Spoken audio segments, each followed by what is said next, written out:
Welcome back to the O Hockey Show, and today we are going to be talking about all the random dealings and trades and crap going on recently during the NHL draft and the news that I just couldn't really get to make a video about. So why not throw them in all one big video and talk all about them in one place? So let's talk all about them. And first up, the big kahuna, the big deal we were all wondering what the end result's going to be. Is it 10 million? Is it going to be 15 million?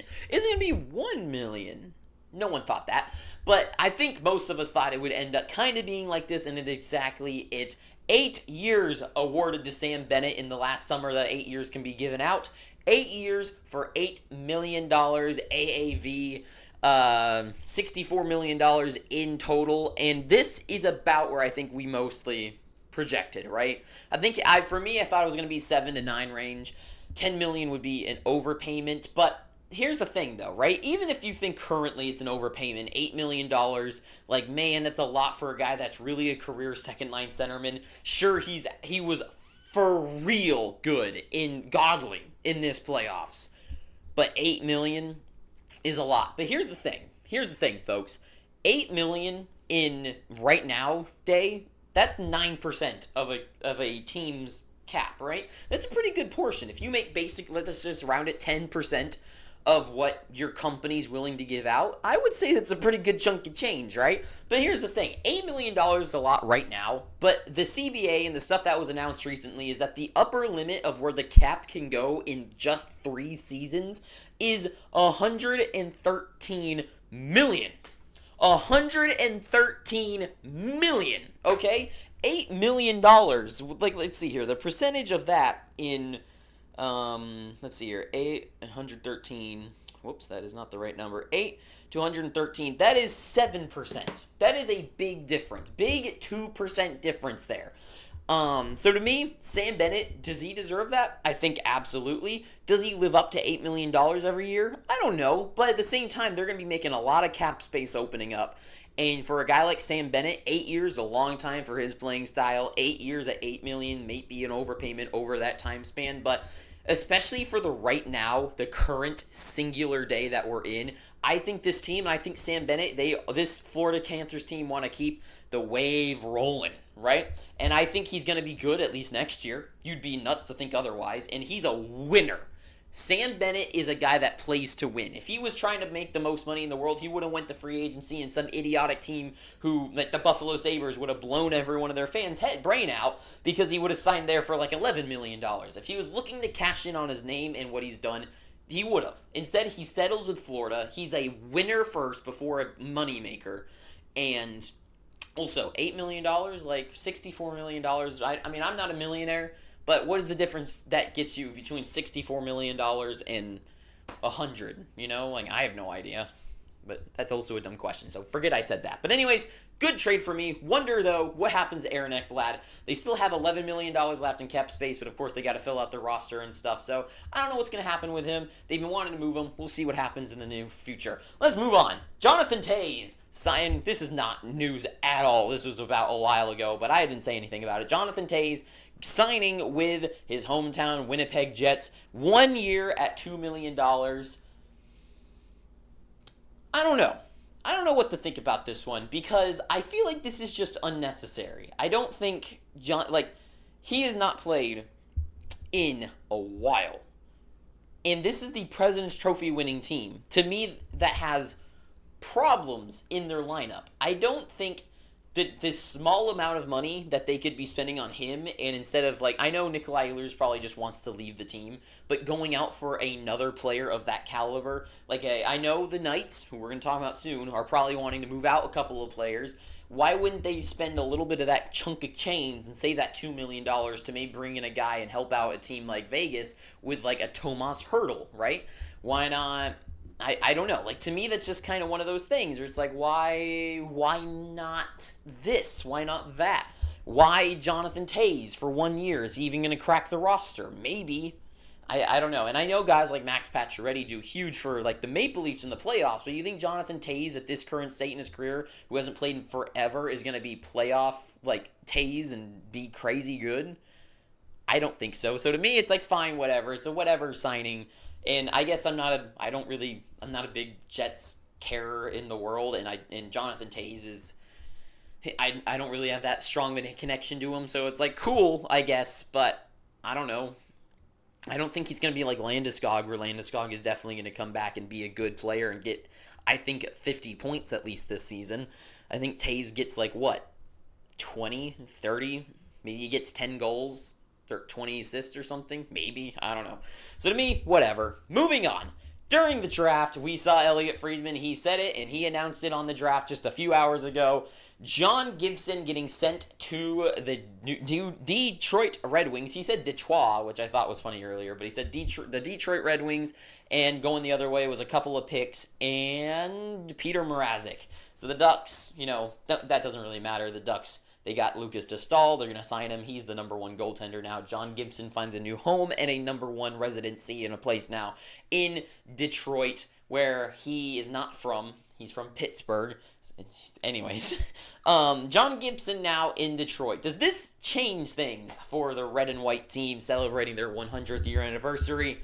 I don't think so. I don't think this changes much for them. I think they are still vastly out of a playoff spot. I don't think this is going to. I think they definitely have bigger problems with defense and offense than they do goaltending being the thing that hinders them. But they are like semi close to a playoff spot. Does John Gibson get them like those two? Does he change the games a couple times and get them an extra 2 wins? Maybe. I'm a huge fan of John Gibson still. I know a lot of people hate on him, think that he's horrible, think that a lot of things.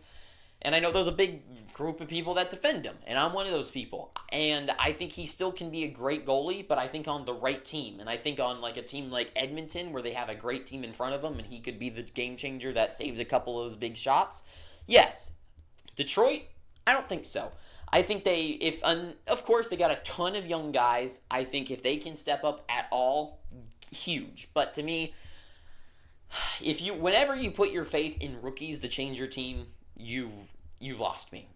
So to me, Detroit, I don't know. But speaking of trades, Vegas, the news is that they are trying to do a sign and trade for Mitch Marner from Toronto. And of course, they got $5.6 million in cap space, and there is no more cap space loophole in the playoffs. Of course, I'm sure a team like Vegas could find a loophole anyways, but we'll see. I guess that's clear for this year too, for one more year. So, and this is Jack Eichel's final year, so maybe they'll do some tampering and they'll make something happen for one more season, as they still can. But I guess we'll see what happens. But right now, $5.6 million in cap space.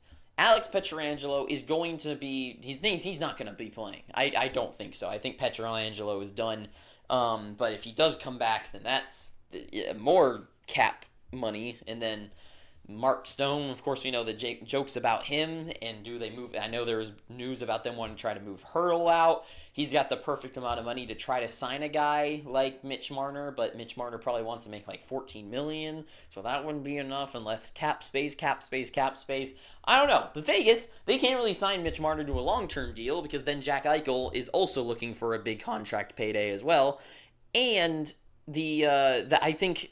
Vegas Golden Knights, they have a couple of problems already up their problems that I don't think one Mitch Marner, especially in the playoffs, is going to solve their hopes for another Stanley Cup. So I don't know what the whole thought process is for Vegas here. I feel like this is a team that needs to solve other problems than adding more issues to the lineup of cap space and stuff. So I don't know, especially next year, because then next year there's the whole, I don't know.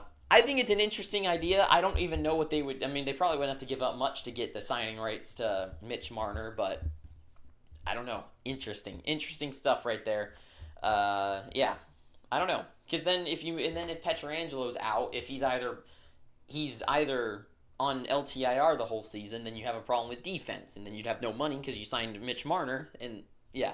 I don't know. Vegas, I don't really like that. But one thing I do like is what happened with Mitch Marner's current team is the Maple Leafs did re-sign John Tavares, JT, by 4.388. I always wonder what the 3.88, 388 is all about. It's probably like some amount of money that's subtracted, and that makes it an even amount of money somehow.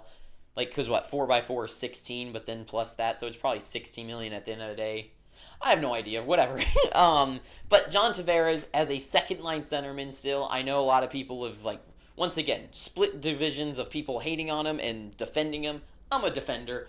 Guy almost scored 40 goals this year. He still got it, and I think for a team like the Maple Leafs are in the win now mode, and they've already signed guys like Chris Tanev, and other interesting deals, and they're already signed long term for certain guys. Like, this is time to win now. And who else are they going to find at a good budget deal like this on the open market? No one, right? Even if he somehow gets pushed down to a third line spot, and they do find someone somehow, like a Tomas Hertl from a trade with Vegas, then I don't know. But no, John Tavares, this contract super big for them. Love it. Good move. And then Noah Dobson, of course, traded right before the NHL draft for the 16th and 17th pick for the New York Islanders and Emil Heineman. Funny story about him, but I'm sure everyone already knows, so I'm not going to say it.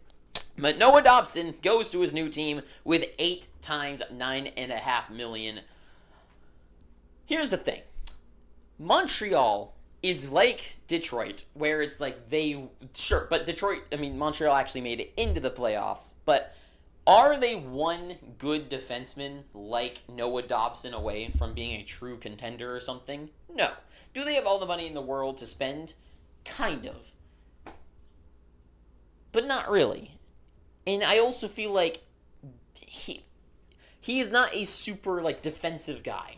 I mean, he's good defensively. He's better than, like, Elaine Hudson. But, like, between Hudson and him being more offensively leaning defenders, and this team being already weak defensively and weak defensively in offense, and their goaltending, I have no trust in Montembeault.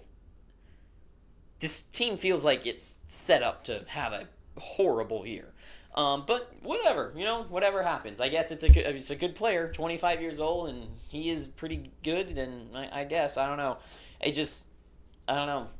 He's not elite. He's a good player. I would say, like, I don't know. Miro Heiskanen is like one of those players where it's like I know I love Miro Heiskanen, but he doesn't get a ton of offense out there. But he's so good defensively. It's the same kind of, but he's not like the most, he is kind of elite defensively. But I don't know. I just don't know. I just don't think this is like one guy that's going to change everything for the Canadians.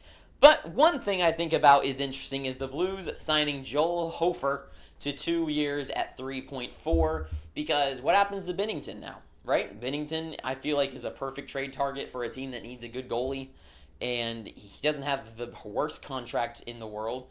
Does a team like the Edmonton Oilers go for him? I would, if I was them. I would much rather have a goalie who stands on his head in playoff runs than a guy like Stuart Skinner who can't make Team Canada, and rather a guy in Binnington that looks amazing in playoff and in clinching games and stuff. So, to me, if they signed a guy like Binnington, I would be a lot bigger on them winning the Stanley Cup. But I guess that's all I gotta say. That's just been a bunch of the news, and just wanted to talk all about it. So there it is. So that is all I gotta say. If you made it this far, I'm begging you to subscribe. And until next time, too sweet. Have an amazing day, and ta-ta for now.